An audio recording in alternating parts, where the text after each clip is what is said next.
Hallelujah. Tarisa panari left, utarisa panari right. Uti here I stand because of a mother.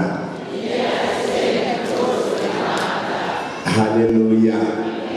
Let me just takamira tesa. I know we have been sitting for a while. Let me just take this a minute or so to explain. A mother is someone who knows us before even other people knows us. All of us, we are declared 40, but we neglected the other nine months that a mother has worked and recognized. You owe the 9 months to the mother because no one recognized them. We say we have a 1-year-old baby, 1-day-old baby, neglecting the other 9 months that the mother has worked. A mother is a human being that is difficult to replace. The love of a mother is unconditional and it will never be replaced. Whether dead or alive, no one ever forgets a mother. It's something embodied in your heart and ever stays in your heart.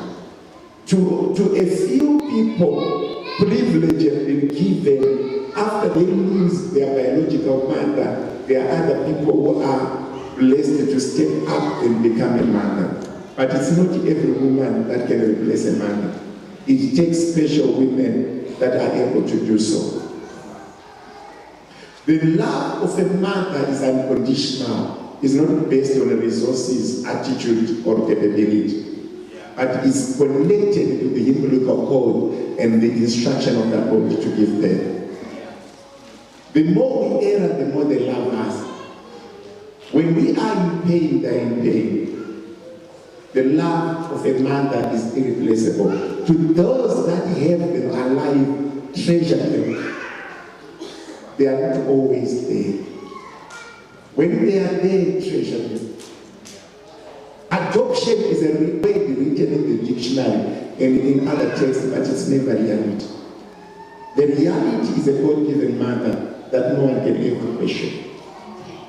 Irregardless of how many days have we spent with our mother, but the handwriting is being written on the board, it can never be erased, neither enlarged or become, you can never shrink it or enlarge it. The love of a mother is the real.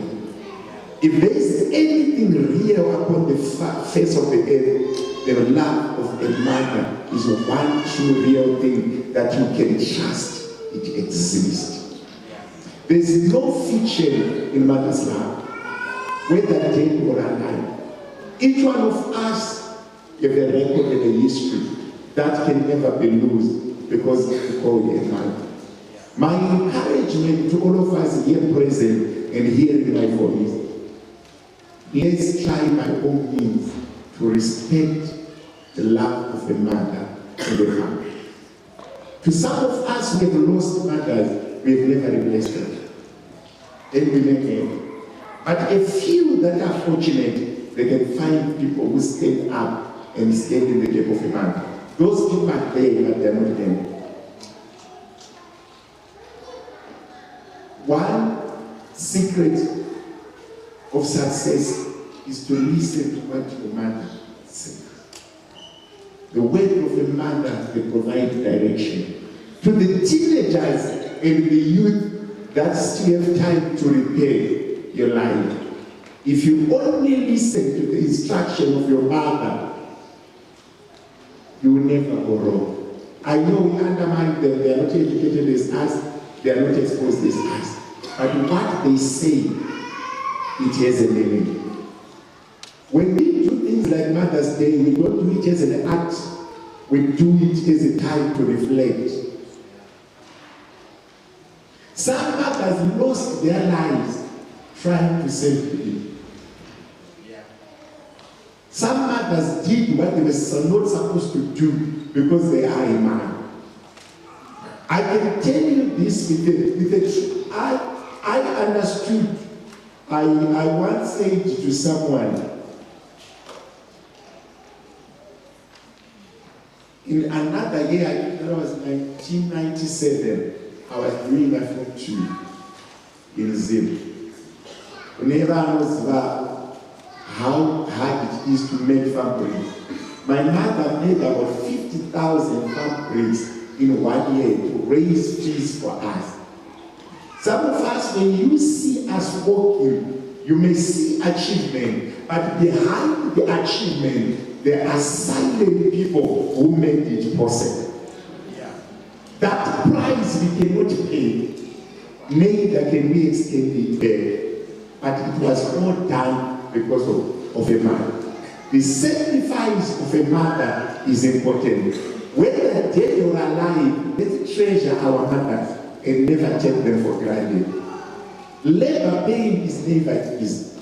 Most of women here present, they are sitting in marriages that they don't treasure nor like only because of the reason to raise children.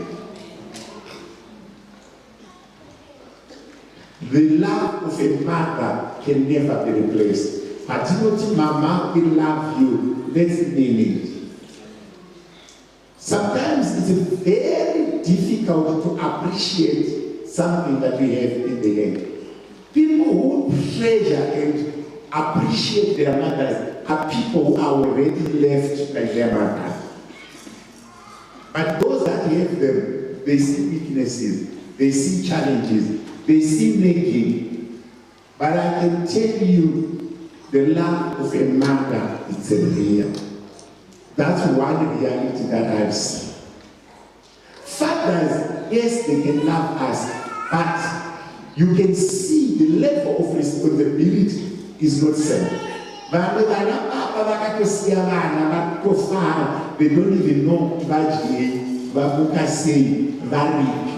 I want also to take this challenge to the fathers and say, let's not leave the responsibility of child raising to the mothers. Let us be involved. It's a sad story between the environment and the fathers have disappeared. They are not present. Let us, fathers, let us be present in the lives of our children. Let's not overburden our wives by creating a generation that continues to appreciate a mother and they never see the value of a father. Ukatarisa statistics more than 60% of the children, they are registered only in the name of the man. The father being alive but not responsible. Let's behave responsibly. Let us be responsible. Vakaita child is facing Mazraik and you fathered elsewhere. Let's follow those children and be at least available in their lives in one way or the other.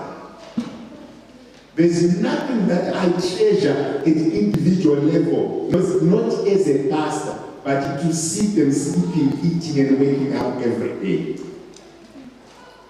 One of the things that keeps me going is to go in the bedrooms of my children at night and see them sleeping comfortably. If they are not, it's a treasure. Man cannot buy that. It's a connection.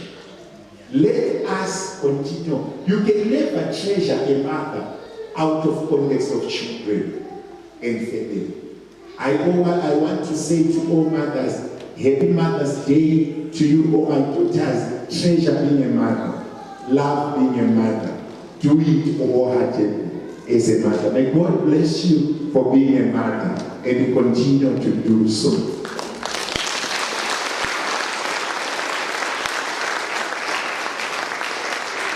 Let me also help you and say Happy Mother's Day to your mom. Happy Mother's Day. And to the mother of my 3 beautiful children. 2 of them, the boys are in Sunday school, but the big sister is in the house. I think she's somewhere there. I can't locate her. She's not raising her hands, I can't see her. The big sister. There she is. Marila Teresha Kanaka, and also I want to say Happy Mother's Day to my mom. This marks the second year. Without her, we still treasure her. May all be seated in the presence of the Lord. Ndabaita kuti timbosimuka Mwari vachitibatsira muzita raJesu. Amen. Tine project yatakatanga yePalisade fencing yatanga tichita spearhead nana baba. Vana baba we still have about 32,000 outstanding isati yabhadharwa in pledges. Project yedu I think in 2-3 days time we should be done. Much thanks to Baba Mulambo Senior vakati provide a dedicated team from his company vari kutibatsira ende vamwe vana baba vese vari kuvolontiya vari verugare vachitiitira zvakanaka muzita raJesu. Tingobatanidza maoko titendere municipality nemari dzose dzakauya dzatiri kushandisa mufellowship leadership komborerwa inashe. The project should be complete, sealed and done by this time next week. Marari Matsiri wedu.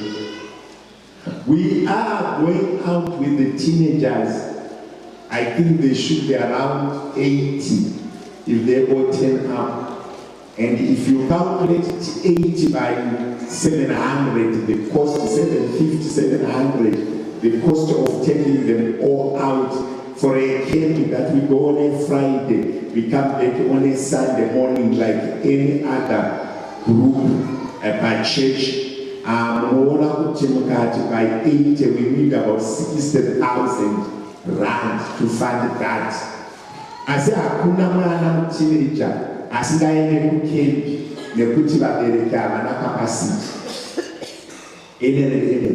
Every teenager shall go to the camp.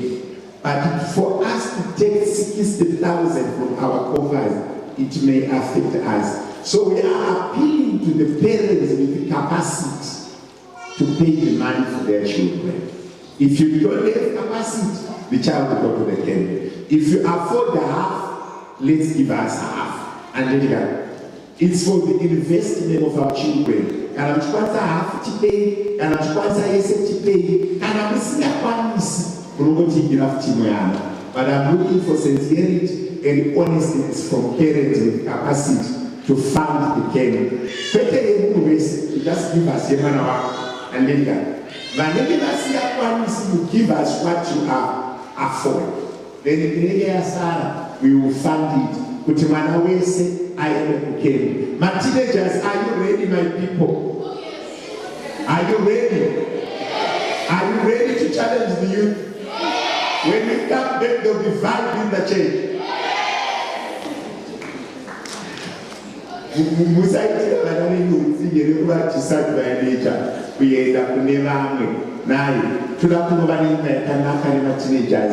Friday tinenge tiriko, Saturday tinenge tiriko. Musatifonere vabereki, musatitsvage, isati kutsvagi.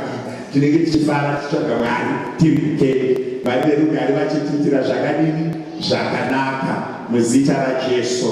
Amen and amen. In the I'm coming back to you. Last week, and so I'll just read the card and give you a few instructions. Some fundis.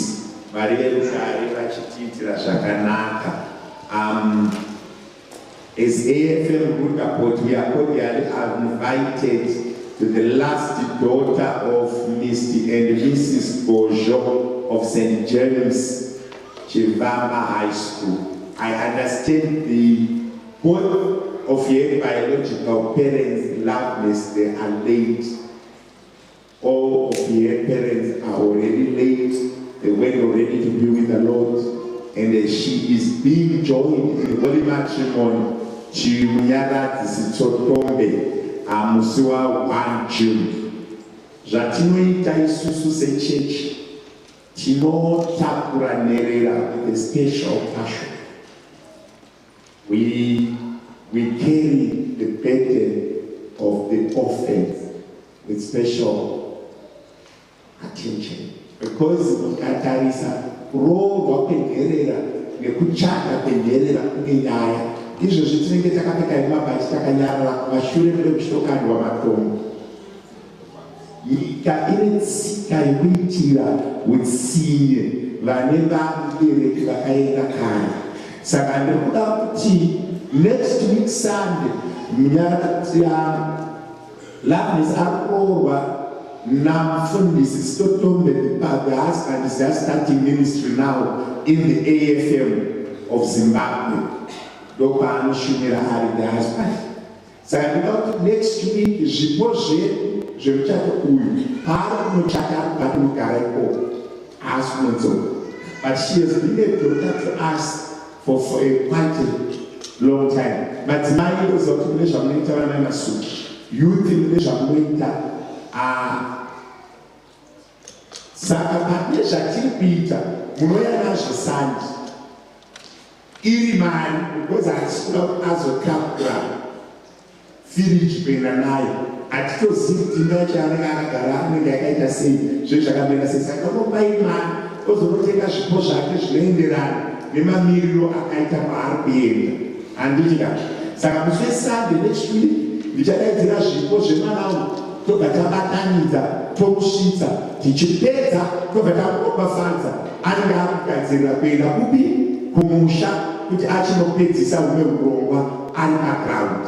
Handiti kati. Saka next week madzimai ngative nezvipo, vamayuthi ngative nezvipo, nevamwe vese vanoti I want to see this daughter going. Tobva tamuropafadza tomupa zvipo tomunamatira oenda onochata anenge akugara ikoko. Kana akuzouya akuuya semuenzi. Vamwe vanhu hamunzwisise concept yekuti ukaisa ruoko rwako pane mumwe munhu unenge uchidyara. Chamunodyara ndochaunodi ndochaunokohwa. Let's help this daughter. Isu tisu vabereki vake, isusu tisu vabereki vake. Let's do something that she will remember. Kuti pane chechi yandakambopinda ndikaroorwa yakandiratidza rudo ikandioneka zvakanaka. Murangariro iwoyo unotivhurira masuo ekurarama kumberi kwatinoda kuenda. Mwari ari mubatsiri wedu. Ngatigadzirirei chikuita chinhu chakadai kuna Loveness Bosho. Haana kurwiswa nababa kana mai, akarwiswa marwisiro aakaita. Ndiri kutenda kuti Mwari vamurangarira vakanamupa basa. Isu ngatimuonekei nemuonekero wakanaka wezvipo zvakanaka. Tigadzirire aende kumba kwake muzita raJesu. Amen. Kana ndataura zvakanaka ndiomberewo maoko muzita raJesu.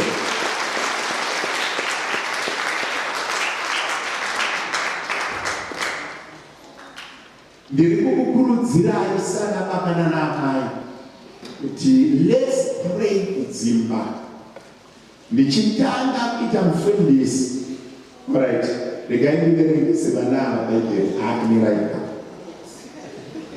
Ndichitanga kuita mufundisi ndichiuya paRuda Prayer Center kune vakatanga ndaikurudzira chinhu chinonzi altar kumba. Patinoisa zvipo zvedu nezvegumi zvedu.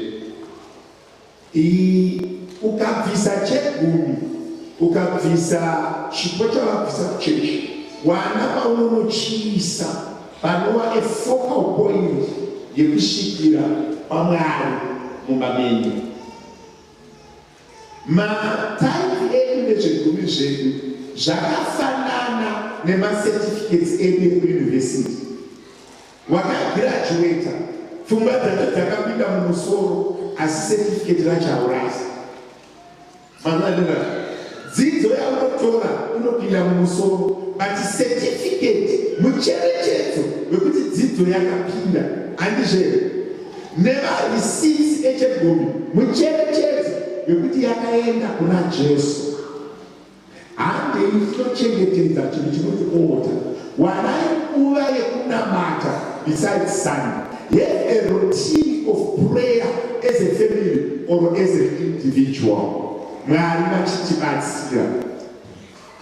Pamwe pacho patinoti tabvisa mande prayer and fasting like in Mangwana, vanhu vanofunga kuti chechi yareruka ichanamata. But the problem is not going to see that they are over-dependent on prayer from instruction. From within than from outside. Pamabati tunofanya kuseta mazuva ekuna mati. Pamabati pamogoti prayer piso. Pamabati nenda kuna matirai. Pamabati nenda kutsakirai. Pamabati nini jinenda yaneta kutsanga because nenda karisa pa fasting. Ndichikunyengeterera. Iwo unofana kuzowana time yaunowana chiri mauri chinomanikidzira nekusunda kunamata. Kunamata urege kuva murayiro, but kunamata ive habit. Amen and amen. Kuna 2 Corinthians chapter 20 verse 14. Most of the First Kings chapter number 17, 1 and 2.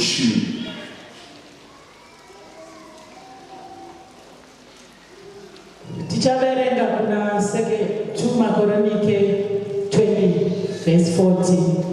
Ipapo mweya wa Mwari wakauya pana Jahazieli, mwanakomana wa Zekaria, mwanakomana wa Benia, mwanakomana wa Jeari, mwanakomana wa Matinai, muRevhi, uye chizvarwa chorudzi rweSafi, paakanga akamira muungano.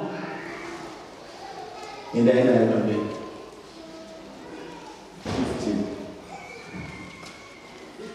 15. Akati, teererai mambo Jehoshafati navose vanogara muJudha neJerusarema. Zvanzi naJehovha kwamuri, musatya kana kuora mwoyo nokuda kwehondo iyi huru, nekuti kurwa uku hakuzi kwenyu asi ndokwaMwari. Verengai nechirungu kwete iyoyo mundiverengerewo 1 Kings chapter number 17, 1 and 2.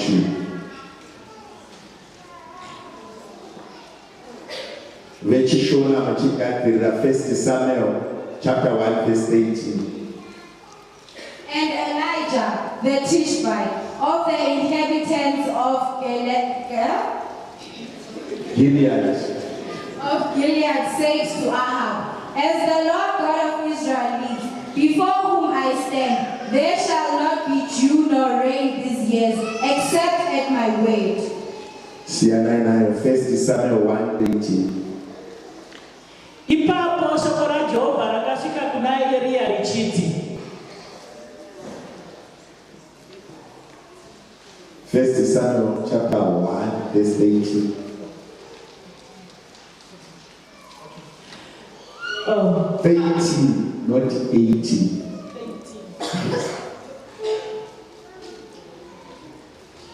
Hana akanga achinamata mumwoyo make, uye miromo yake yakanga ichifamba, asi izwi rake rakanga risinganzwiki. Eri akafunga kuti akanga adhakwa. Ndona kuti kana riri rako make pakanzi Eli akafunga kuti akanga adhakwa. Siyanai nayo handei nerichirungu munoverenga Matthew chapter number 8 verse 17 and 18.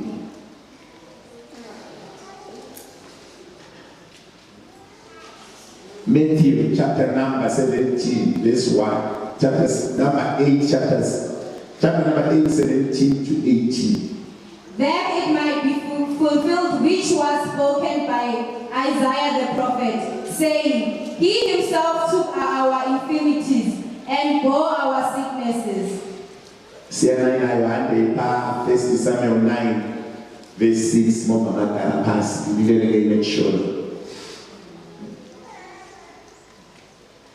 First Samuel chapter number 9 verse 6.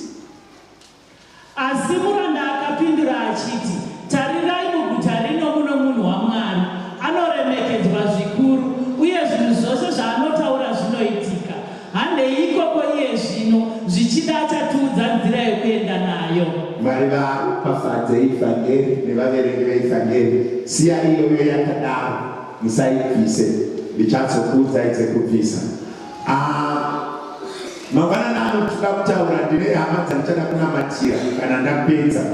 Vana vakashayikirwa nevabereki vari vadiki asi havasati vaane vana vavo. ndakanamatira vane vana, handina kunamatira vana vakasimba nevabereki vari vadiki ivo vasati vane mhuri dzavo. Vana baba zvichauya nana mai zvichauya, vana ticharohwa nana ticharohwa. Nhasi ndoda kushandisa theme inonzi kusanganiswa kwemashoko. Kusanganiswa kwemashoko kana kuti the construction of words in the spiritual corridors. Kuvakwa kwemazwi munzvimbo dzemweya.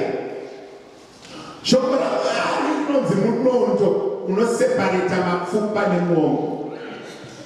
Word of God parinouya panyika, ukatarisa zvinhu zvinoitika panyika zvine chekuita nekusanganiswa kwemazwi.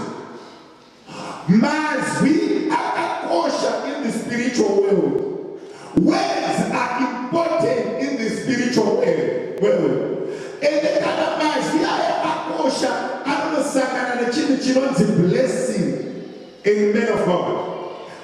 Pese panoita blessing panenge paitakurwa Mwari. But blessing painouya inouya nenzira dzakasiyana siyana. Chimwe chinotangira pablessing inyaya yekuti paitika a wish, a desire. Parinoti paya, let your desires be known unto me. When a desire is met by fulfillment, it becomes a miracle or a blessing, or both a miracle and blessing. Chechipiri panenge paitika chinhu chinonzi need. Kwaitika need kuti pataurike mazwi. Need inoprovoka my emotions. My emotions anoprovoka heaven, and heaven denga rikadenwa nema emotions nemazwi ndopanotanga kuitika chinhu chinonzi kusanganiswa kwemazwi. Era unobvunzaga achicheka misodzi ari murenje, saka ataura kuna Abrahamu kuti dzinga Haga. Pari kudzingwa Haga achienda murenje ari one, panotanga kuita my emotions anobuda muna Haga achitanisa Ishmael achirohwa nenyota. Akanga asina nzara Ishmael, akanga aine nyota, but akanga akuomerwa zvekutadza kufema. Haga kwakusiya mwana kurama in an act of emotions. Paari kurama mwana achida handigoni kumuona achifa, pakirietwa chinhu chinonzi need. Pakirietwa need iri muma emotions isina kutaurwa. Denga robva ratanga kusanganisa mazwi. Robva rati Haga muranda waSara, kureva kuti chiri kuitika apa ineed iri kusanganikwa nayo yemvura ndopanobva paburuka izwi. Kureva kuti munzvimbo dzemweya mazwi ane zvaanoita. Bata vakadaro ndati chinoprovoka kutaurwa kwedenga kana kuminana neblessing zvine chekuita nema wishes apindurwa kana need yapindurwa. Kureva kuti wapfuura nepanorwadza ukanana Mwari handei pamberi. Imwe zvechinokonzeresa kusanganiswa kwemazwi nekuitika kwezvinhu panyika inyaya yekuti kudenga kunenge kuine dzarongwa. Heavenly cabinet, heavenly a meeting in heaven. Iwe usina chaunoziwa. Unogona kuiudza yatinoti accidental blessing, kuti paitika accident panyika asi kudenga paitwa plan. Batisisa chinhu kudenga kwarongo asi panyika panoita accident. Yakaverengesa kuna king, yakaverengesa unobva zvichinzi madhongi kwakurasika. Denga richiti Israeli yakumbira bako, ngatipei imbako kwaIsraeri. Baba panyika kwakurasika madhongi. Murume anonzi Kishi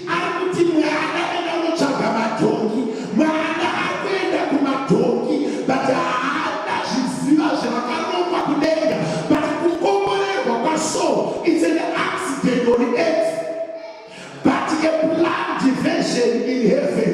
Kuna kunikala denga nikaronga chiwe chinu. Rine kume muna panika. Anoitwa surprise. Vanhu vakubvunzana.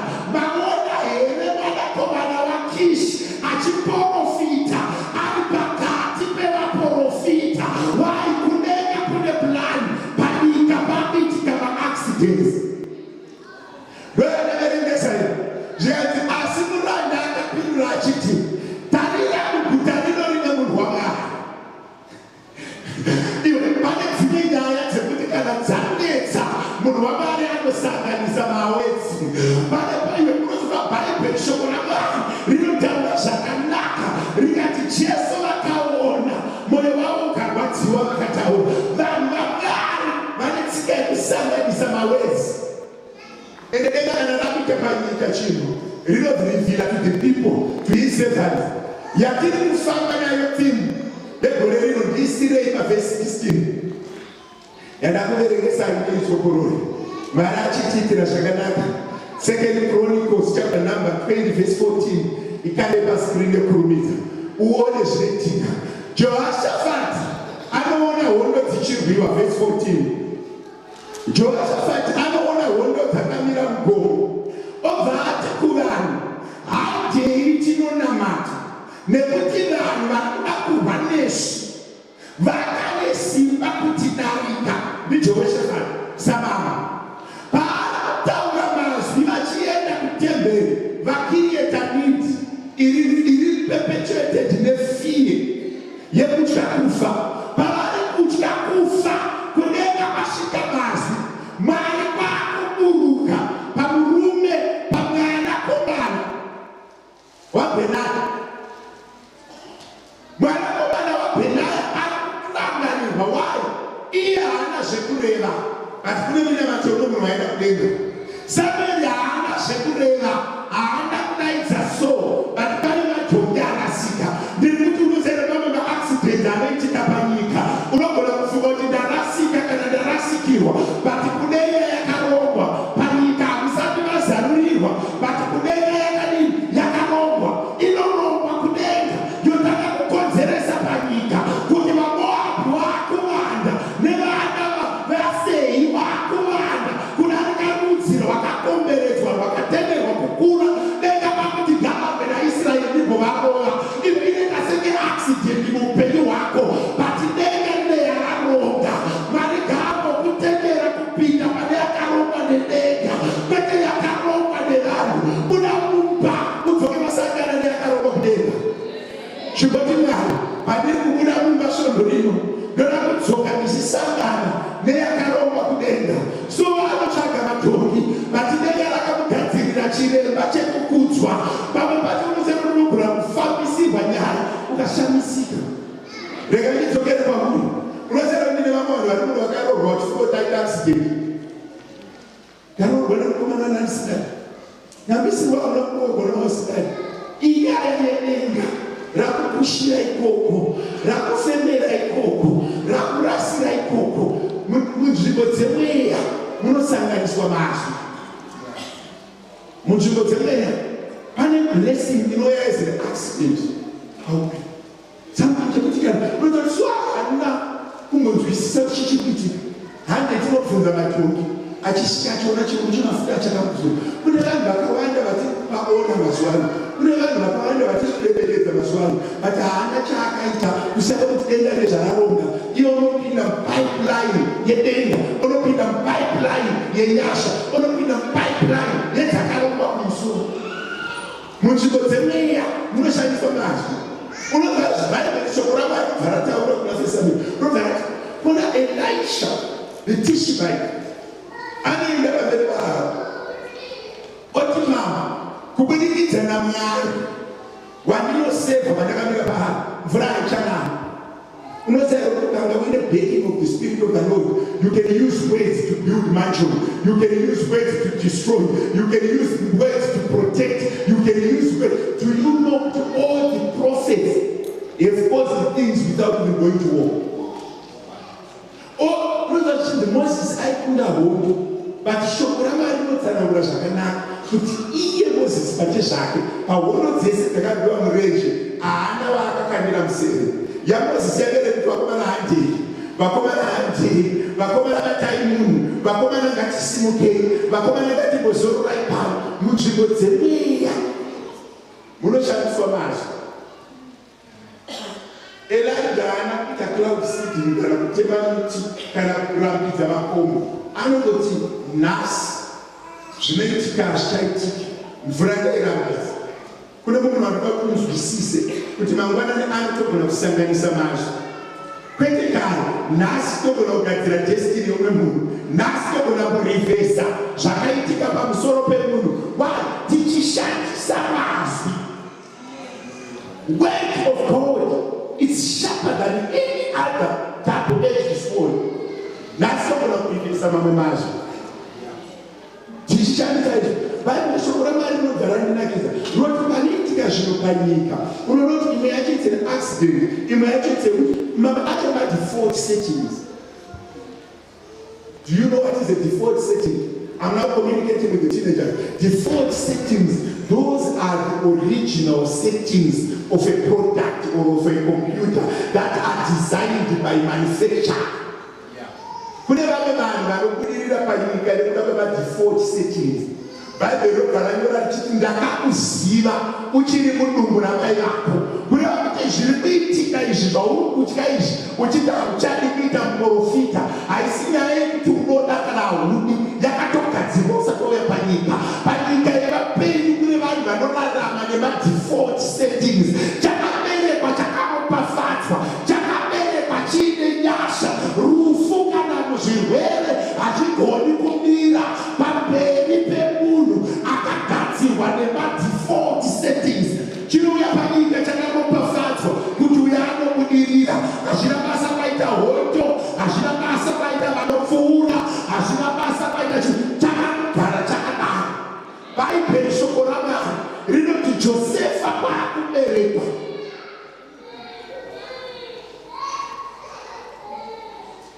ari mukomana namba 10 asi achifanira kuva neblessing. Akaenda kwaPotifa akatorota zvisote kare, kwati Potifa anobudirira, kujeri anobudirira, kumba kwaFaro anobudirira. Chabudiridza Joseph chii? Ma-default settings. Akaberekwa akadaro. Kana maakurwa nevanhu ziva kuti kune vamwe vane ma-default settings, havavharirwe doo nemunhu, havamirirwe munzira, havaroyeki, havatukike, havamira munzira yake. Vanhu akauya panyika aine ma-default settings. The more you fight them, the more they prosper. The more you stand in the way, the more they go far. Why akauya aine ma-default settings. Ekudenga, ekubudirira. Kune vanhu vane ma-default settings kuti maitikiro anoita zvinhu muupenyu hwake. Unoziva kuti kudyara mese munodyara, asi simba rekurisa ndorakavapanazvo. Simba rekuti zvimere munzvimbo yemweya munoshandiswa mazvo. Munzvimbo yemweya hamushandiswi miseve, munzvimbo yemweya hamushandiswe madigiri, munzvimbo yemweya hamushandiswe chiso kunaka kana kushata, kunoshanda mazvo.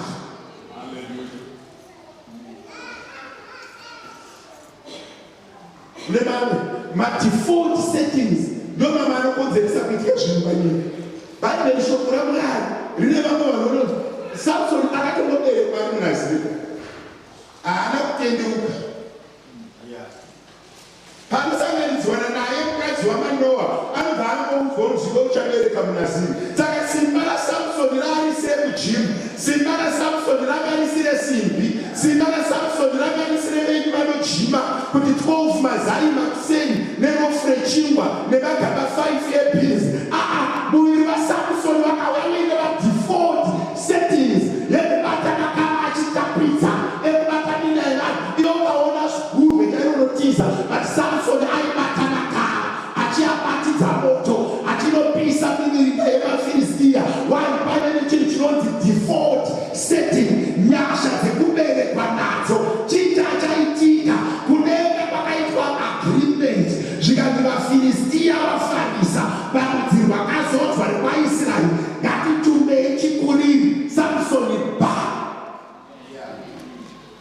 rega nditaurire kune umwe mwana wetv akafirwa nemuberere even mukamuitira utsine zvinenge even mukamunyima sadza even mukasamuendesa kuchikoro kana akauya aine madifo aine masettings ake akarongwa kudenga akaitirwa meeting kudenga akaitirwa agreement kudenga. You want to stop them? Unoziva kuti mupenyu watinorarama pane vamwe vanhu vasingatsoro. You can't stop them. You can't. Chese chaakata chikubengera, chese chaakuda. Why? Kudenga kune zvakaitwa kare.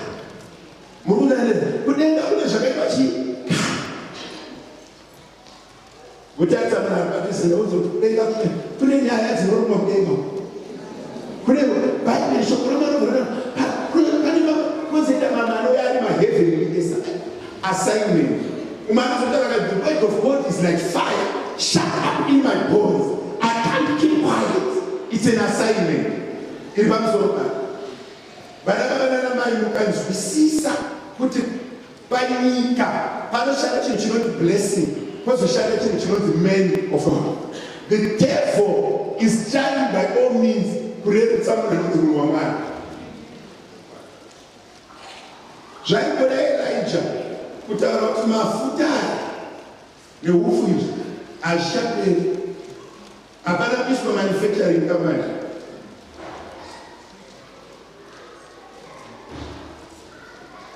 Unoziva kuti mangwanani anaya profita wepanzvimbo kakutaura kuti waakuenda even bvunza rese richita hukendi vana vatoremerwe neiwo uchienda munzvimbo dzemeya nemuupenyu hwatinorarama unoshanda mazvo.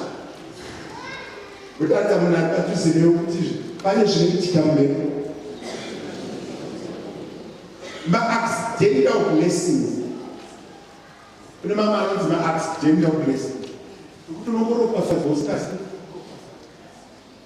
Vazhinji venyu vari munhu upenyu hwamuri kurarama it's a miracle to you. Iwe vacho chero unoshamisika nawo kwete vanhu vakakutenderera. Iwe unizwa kuti unoti ukazvikaziva kuti nemafariro andaita Tanzania ndakupa nemafariro andaita nechirwere chiri manchii nezvakataurwa nadhokta ndiri mberi kurova kuti chirwere hachidai munhu izwi rakataurwa pamusoro pako rokuraramisa whether chirwere chiripo kana chisipo. Ndosaka muchizoona kuti kune vanhu vanorwara vari kuviga vasingarwari. Ndakamboenda pana rimwe rufu mai vachitaura mai vemunhu dai ndinawo ndafa ndine makore akaona ndichirwa vana vasingarwari ndovapa chirwere hachiurai munhu chinouraya munhu mazi chii chakataurika. Do you know kuti kune vanhu vakaita asima achizvarwa akararama 8 years aine asima. Kune vanhu vakazvarwa vaine HIV akararama kusvika pa 40, 50, 60 chirimo munyama asina panomurwadza akaenda. Chinoraramisa mazwi, chinoraramisa izwi raJehovha. Munzvimbo dzemweya munosanganiswa mazwi. Do you know kuti hondo ingwinwe? Chinoita kuti hondo ingwinwe mufundisi ari behind kwete the people. Chinowinisa hondo vanhu vazhinji vanoramba. Unotaura kuti vanhu vazhinji vari kunogona kwakaita kuve blessing yafuti kwete yako uchinatsoziva kuti inava ndatakurwa nemunhu. But vanhu zvavanozoita havazotendi kana zvaita vanoti ndakashandawo kwa gore riya ndakashanda. Isaac paakarima akakohwa 100 munhu wese airima but iye ndiye akakohwa kureva kuti chakashanda hakusi kurima, chakashanda iblessing yakairi paari. Vamwe vese vakarima vasina blessing hazvina kumera.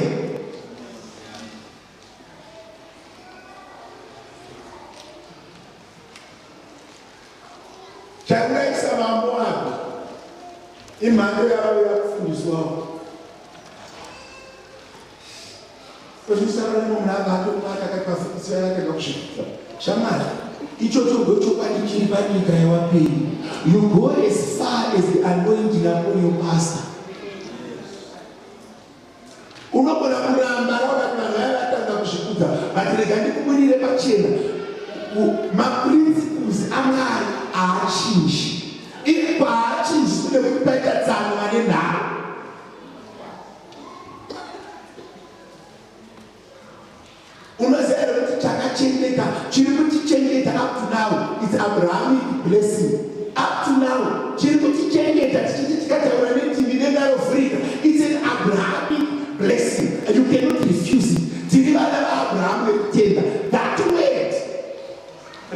vana vaAbraham by faith rinotogadzira zvinhu mumhepo, rinokonzeresa zvinhu, rinounza chingwa patepo, rinounza kurarama. Aunorirama.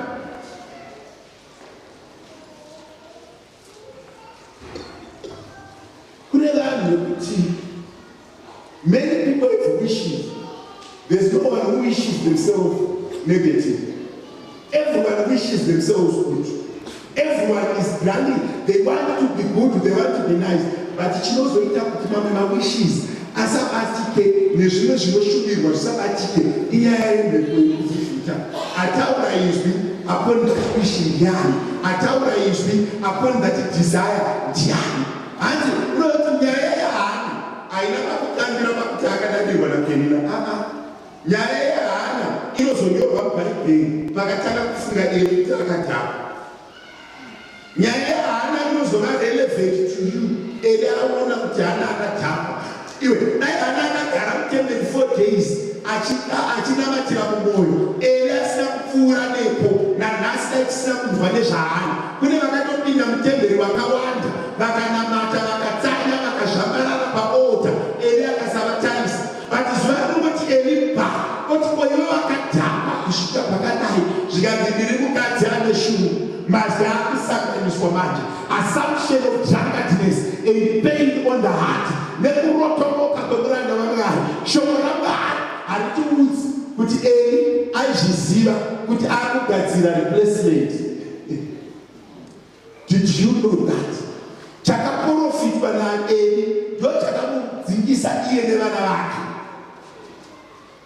Pari kuti shungu dzedu dziri pamwoyo amai ngadzinozadziswa ndovari kuberekwa Sameri. Sameri achiendwa kumba achirumurwa pachipfuva chahana, anounzwa kuchechi. Ounzwa kuchechi anochengetwa naEli. Paanotaura kuti achitosevha Eli kari kamuranda kaEli. Kotonobvunza Eli kuti mandidana here? Zvikanzi naunodana handina kukudaidza. Mazvi akusanganiswa mukorido dzemweya. Paripoke pari kutaurwa zvekurara, but denga riri kusanganisa mazvi. Kechipiri mandidana here? Enda unorara handina kukudaidza. Kechitatu baba wangu mandidana here? Handina kukudana. Asi ukadaidzwa kechitatu akadzoka izwi iroro rikadzoka futi. Itindiri pano mambo wangu taurai ndakateerera. Mazvi ari kusanganiswa munzvimbo dzemweya. Vakateerera vachifunga kuti inyaya dzekurara nekumuka nekudaidzana, but mumakoridors emweya vakutozodzwa muprofita nemusimudzwa muprofita. Kovakakudayira ndiri pano mambo wangu taurai ndakateerera. Mwari achingopedza kutaura naSameri, Eli atobuda muofisi. Zvakovhara chahana chiya changa chakabekwa dumbu rahana kwete Satani chaputika. Munoziva kuti mazvi amunotaura muri mukicheni munogona kuzvipairira kana kuzvisimudza muchisanganisa mazvi mumakoridors eMwari. Vane mapere mbudzi, vane vana vakadyiwa nemapere. Kungoona mhanza yeElijah. Nyamanza Elijah kungoti bha. Tende amombe izuva ravhuri. Vana vaye munzvimbo dzemweya mune mafanizi. Tikashanda navo zvomuzvona. Munzvimbo dzemweya mune misti. Munzvimbo dzemweya mune zveti. Yozvaona munhu abvisa gift yake achipamba mindfulness for Mother's Day. Akati mama gift umwe atokomborerwa, umwe haana. Pasakanisa mazvi achiendesa chipo, umwe anga achikirieta mansion, umwe anga achikirieta success, umwe anga achiattracta blessing maringe nemazvi ataura.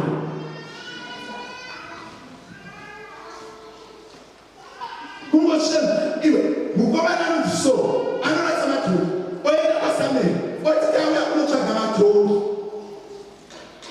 Bhaibheri rinoti Sameri haana kutaura kuti madhongi awanikwa. Ende hatina kuzombonzwa kuti madhongi akawanikwa here kana haana. Madhongi akangopindira akakumbira kuti denga riite zvezvaro rivogadza mambo. Achingobvunza matongi uyo anotaura naye ava anotendeka chinhu chimafuta uyo achidirwa mafuta anoziva zvazvinoreva. Achisvika pane vaprofita haana kudzidzira dzaakutoprofita. Vanhu achipinda muguta baba namai vachiona vachinzi our king so, our king so, our king so. Baba namai vachitaka kutuma matongi yavauya nayo pamusoro paupenyu hwedu njei. Zuva iroro baba Kisha vanga vakuti mambo so, baba Kisha vanga vakuti mambo so, nekuda kwemafuta adirwa pamusoro paso. Kisha haachagoni kuzotumazve so kunotsvaga rimwe dongi rikarasika. Makoridozi edu yakirieta zvimwe zvinhu atochinja. Kisha aigona kuti so enanotsvaga matongi pari kudzoka so aifanidzi walking into his anointing by accident. Haachatumike kumatongi. Unoziva kuti ukanga warangarirwa nedenga zvaikujairira zvinoregedza, vaikutuma vanokuregedza, vaikushandisa vanokuremekedza, vaikutarisira pasi vanokuitira zvakanaka, nevaishuvira rufu rwako vanochinja zvekureva.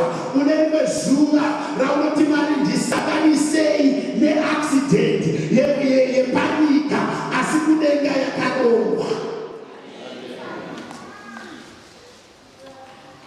Munhu akanyarara kuti zi imbosanganiswa neaccident. Indakauya kuSouth Africa ndadzimirwa foni naomba wangu arugoswa hari yamunoshanya wekuSouth Africa kuti akadzimira futi.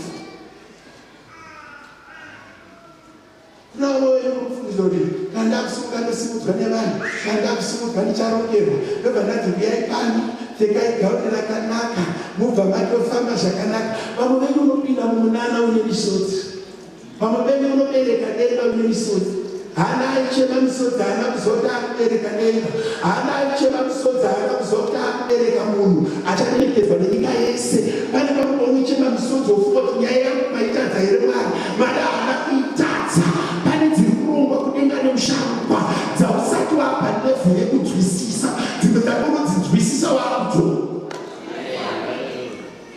Imboimagina kuti so achibvunza baba wake kuti nemuzara kwakaita varanda pano ndaenderei kumatongi, nemuzara kwakaita varanda pano mandiendeserei kumatongi. Pamwe pacho paunofunga kuti vanhu vakurasa havana kukurasa.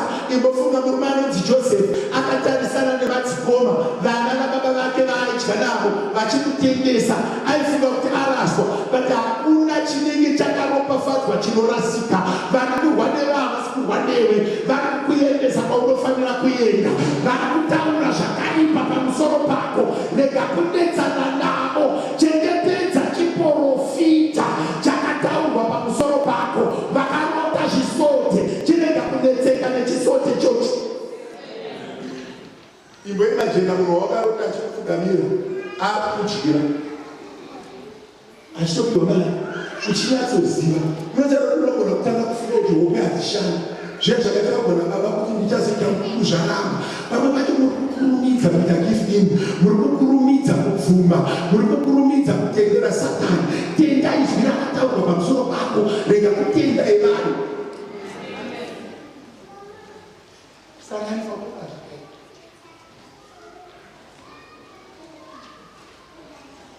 Ma-1990s, early 90s, vemacheche kwainze pamugoji eparipa nemamachinga aimakugawirare Jesu ndiri baba ndowamuchibamba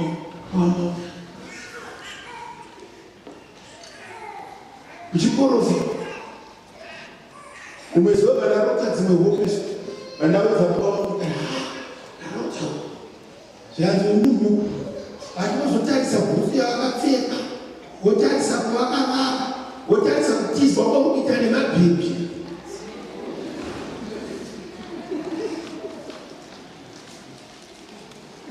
Tarisa kusema kwakuita nevanhu. Akagara nemunhu wese wototi auine chachine.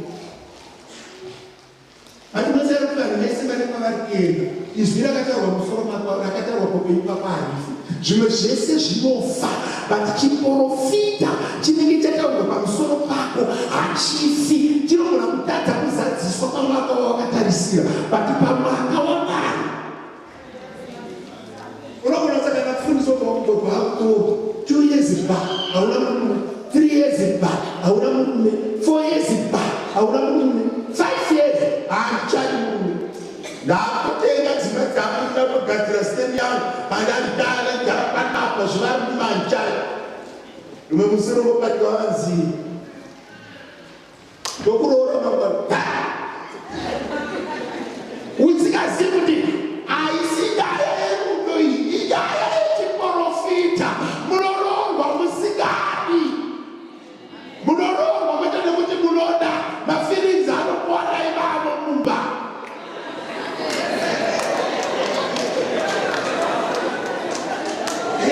I feel nothing. Here I feel nothing. Even there's a lot of reason. Zenega, Zitabe, Matabe, Naiwai, Tiporofita, Chifi, Rakapagunega, Zoki, Risla Muzaziswa. Iwo weba feelings are no one to Chebetana.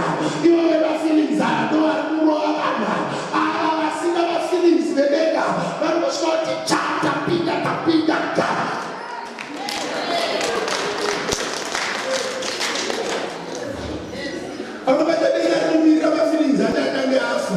Because I want it.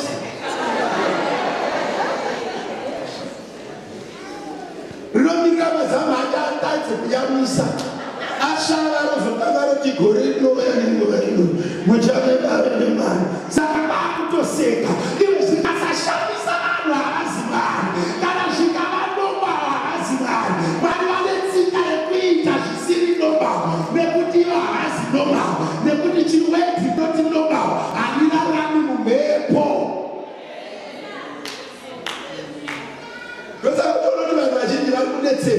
Vari kuda kuti zviitike paChronos time, vasikaziva kuti ndezvepakairos time. Purazi vazhinji vanhu vane nhoroondo nedenga dzava dzizinyore dzine chii rotokumenyu ukanyanya kusukatuka so hauna minana, asi ukaita semunorema anongopiwa mazita dzaachemberedze kuchechi kwedu dzisina varume.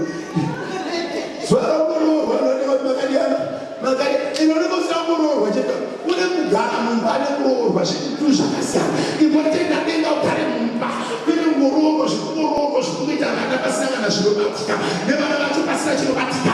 Iwe hama akabereka mukadzi wapenina akabereka vana hapana kana hwani vanonyorwa vanoti vatambisa taimu neinji kunyora vana vapenina zvikanzi penina aine vana iye nevana vake vakagumira pachapta iyoyo hatavazombovatwa fufu. Zvevana hazviendi kure, zvedenga zvinoenda kure. Panomama mufundisi matini charorwa mufundisi mazobereka vana rini shamari denga harisekwi. Kudenga kuna mari unogona kutarisa munhu ukati uyu kuzotenga mota, iye uyu kuzoita mari, iye uyu kutozoremekedzwa, but zvekudenga hazvina protocol. It's now and then. Kwete now and then, now and then. Unotaka mukati unozodzokera kupenyu wangu andikafuna mari tsvatakamboitira vanhu venyabadza vanyamudara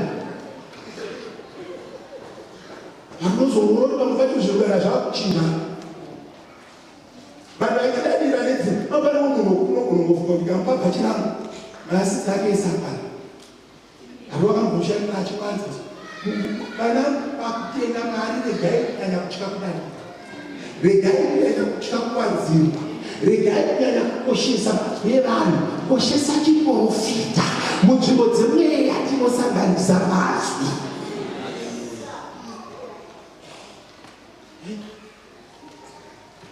Unozaira kuti kana kuti akushema feelings unogona kusandisa unogona kuine kupfudzira chena mazuti kufuka sinokusandisa zvekudenga iwe Rebeka anambovira akombolenda kuti akasangana naIsaac asisamuziva angoti kuenda kumurume. Rebeka aisaziva Isaac angoenda kumurume. Chasaudzwa nedenga zinote mistake, chataurwa nedenga zinote mistake, chamisikirwa nedenga zinote mistake, chamisikirwa nedenga hachidasiki. Vamwe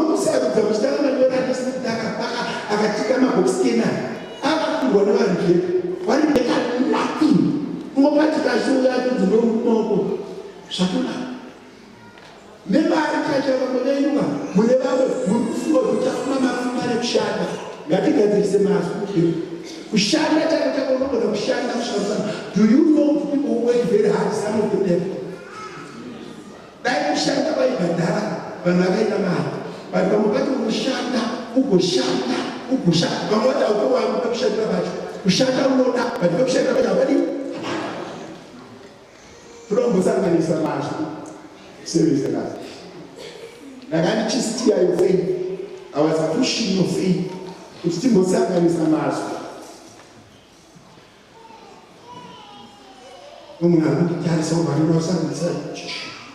Do you know? Banana, nezvandiri kunzwa inini. Tinokuda kucreate chinhu changa charamba. Rotogadzira chinhu changa charamba. Mupesa kufambirana nini apa wakundiramba. Mupesa wamawini apa wakundiramba. Rotogadzira chinhu changa charamba. Rogadzira chinhu changa charamba. Rotaura mazwi munzvimbo dzemweya. Rakufikisa mamwe mamereji akada. Rakufikisa zvimwe zvirwere zvanga zvakada.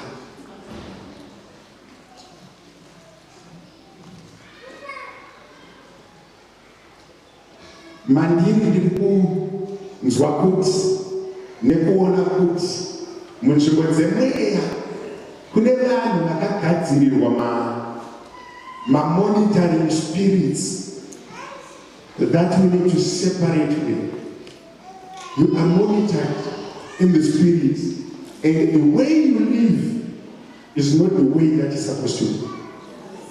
Monitoring spirits are monitor changes and they direct your path. Muzita la Jesu. Muzita la Jesu. Kune mweya tuna kudenounce izvezvi.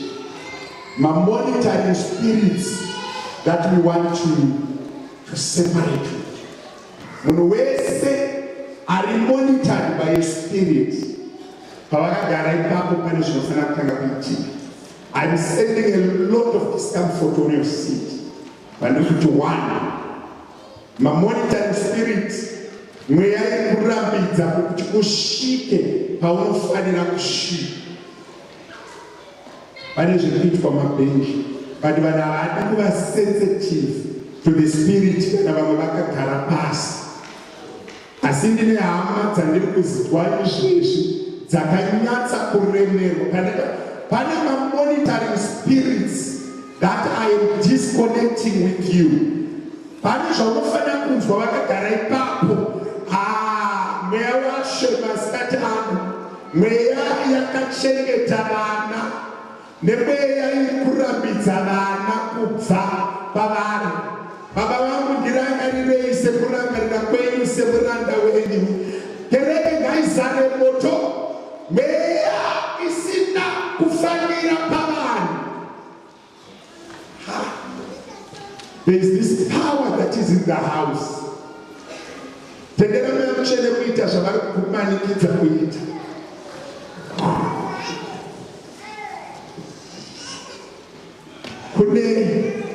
Kune monitoring spirit, kune serpent spirit, kune mweya yekumagraveyard yakaiswa muvanhu, kune mweya iri kuramba kunzwa izvezvi. Baba ndinokutendai kuti pakapfugama vana panga mazare simba. Chikuva chekunamatira ngachichizara moto. Madhimoni nemweya yetsvina nemamonitoring spirits, mweya yengozi nemweya yezvirwere nezvimwe zvirwere zvakabatwa kuchipatara zvisipo. Kune vanhu vakatonyorerwa zvirwere zvavasinga, but because it's a monitoring spirit and you have agreed to it. Baba ndokutendai masikati ano paaritari apa ngapazare moto izvezvi so mweya yese ine nzeve dzekunzwa ngainzwe izwi rangu masikatano semuranda wenyu. Baba, ndakamira paaritari izvezvi, mweya inoramba dzimba, mweya inoramba upenyu, mweya inoramba kurarama. Don't hold up, don't bottle it, let it go. Hapana chikonzero chekutendera mweya operate your body. Kune zvirwere zvirikufana kubva. Hapana chikonzero chekusuppressa that what you are feeling. Tendera mweya washe kuoperate masikati ano. Kune vanhu vari kunyepera kudzikama. That's a monitoring spirit. I decree it to release you. One, Holy Ghost fire. Uchaona vanotadaidzira kechitatu pane simba rinokutora pauri papo. Mweya washe, mweya washe, mweya washe. Ndiri kuregedzera nyasha dzekudapurwa.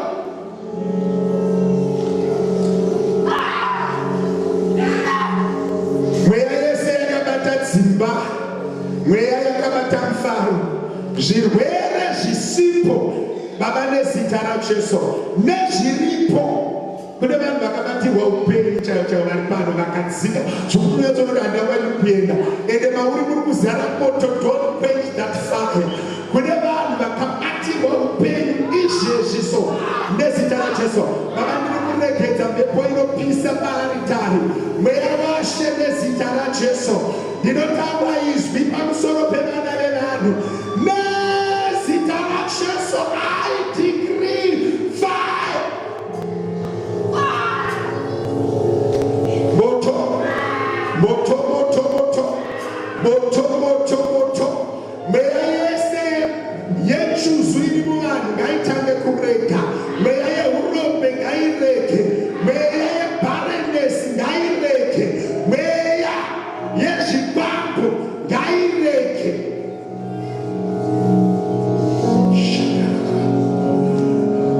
Baba, muzita raJesu, nezita raJesu, Holy Ghost fire. Kune vanhu vane zvirwere zviri kutorapwa izvezvi. I send fire to that point. Izvezvi nezita raJesu, pamusoro pechirwere chako, pamusoro pe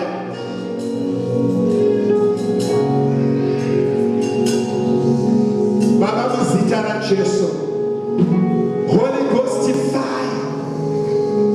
Kune vanhu vane mudumbu muri kupisa, kuonesera ruoko padumbu pako. I want to set you free. Nezita raJesu, nezita raJesu.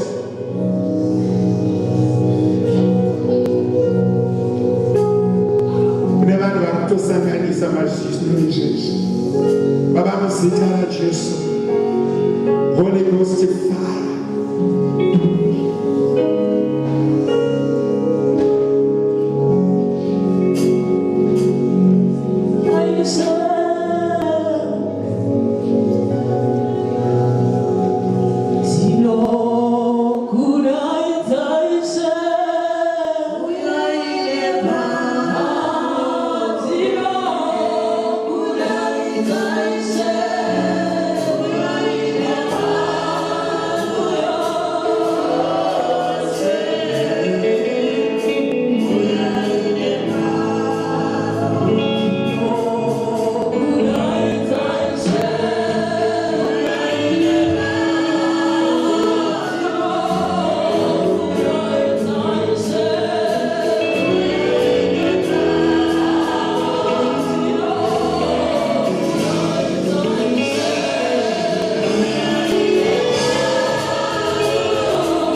ngatitorei nguva nema-items edu akakawanda ibomira imaenda kumba zvishoma. Ndiri kutsvaga vana vese vakafirwa nevabereki vari vadiki vandisina kunamatira last week kuyaenda. Ndakanamatira vabereki last time. Ndiri kutsvaga vana ndakanamatira vabereki vese vane vana last time. Ndiri kutsvaga vana vari kumateenagers vari kusunday school. Kana mine mwana wanogara naye ari kusunday school ena anotora kana asina vabereki. Kana mine mwana ari kusunday school asina vabereki ena unovatora. But this must not be repeated on you. Iwewe unotorera vana vako. Kune hama dzanga dzisiko last week nechikonzero chinobatika you can come. Kana wanga usikobatika kana wanga wakaenda uri kumba vakarova chechi usina kuti achakakumisa, please don't come. Kutsvaga vana kuti vabereki vako vakashaya iri mubiti ndoda kupa nyasha kuti iwewe unoona musuku wako. Handitya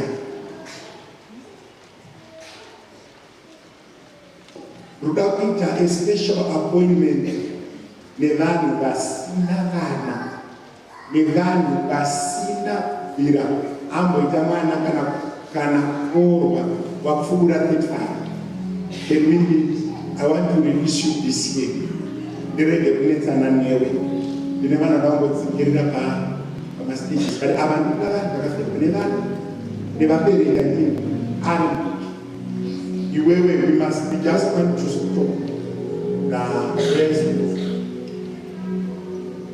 Anxiety.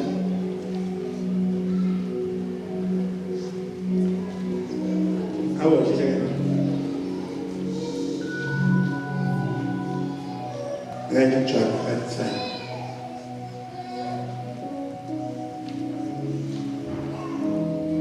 That error must never be repeated again.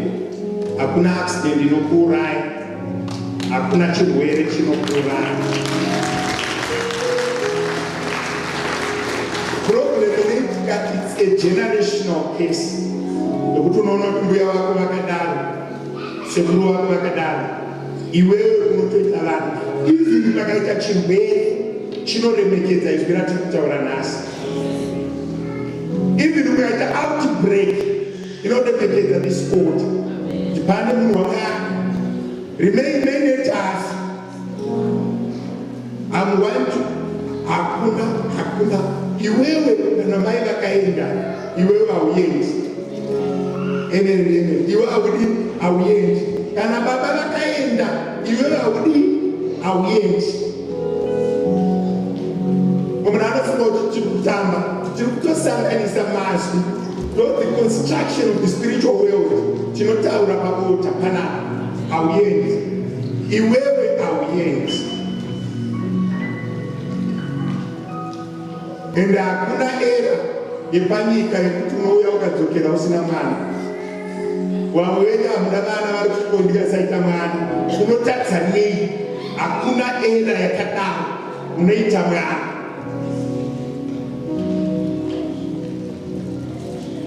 Mwatikondikaona ndikasazoita vana unoita vana. Zvinhu zvese zvine nzeve, muviri wako une nzeve.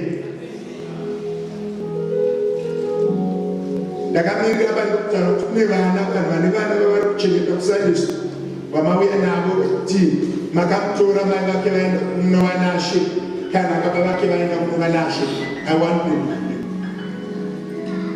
Kana muine mwana ari kusunday school ane mubereki akaenda muri mauya naye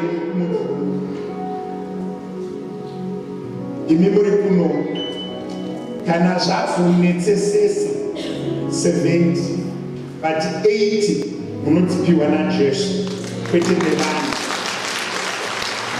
Kana zvavhunetsesesa 70 but 80 munyatsokuuraura kwenu. Mwari ari mubatsiri wedu. Pfugama dzokurire mazwi aya, pfugama pasi dzokurire mazwi aya.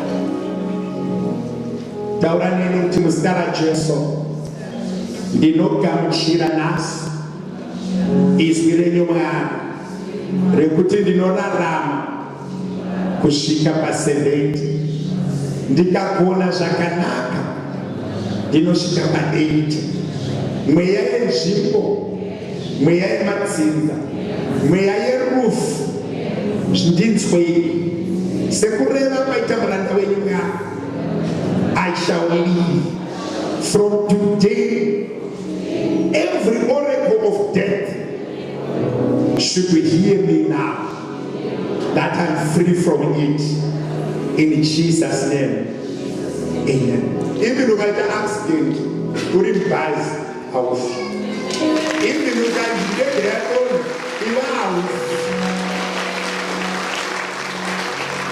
My leaders, children, my elders, we are going to go to the Kavana or Kusudaro. My elders say we have to Kavana.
Let's pray for the mothers.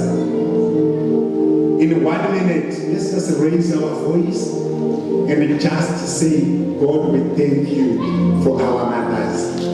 Tinamate baba tokutendai nekuda kwevana mai vavakatipa vakomborerei Mwari wekudenga, varopafadzei, vapei upenyu hwakawanda, muvakomborere, muvaropafadze.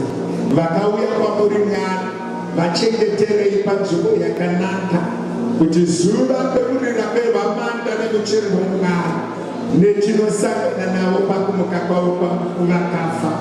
Baba, ndinokutendai nana amai, ndinokuremekedzai nerudo rwavakatiratidza, nerudo rwavanotiratidza. Kune vakauya kwamuri Mwari, vachengetedzei Mwari pakurira kwevamanda, mugotisanganisa. Vatinavo Mwari wekudenga, vakomborerei, vaitirei zvakanaka. Zita renyu rikudzwe, ribatwe neutsvene, muzita raJesu. Amen.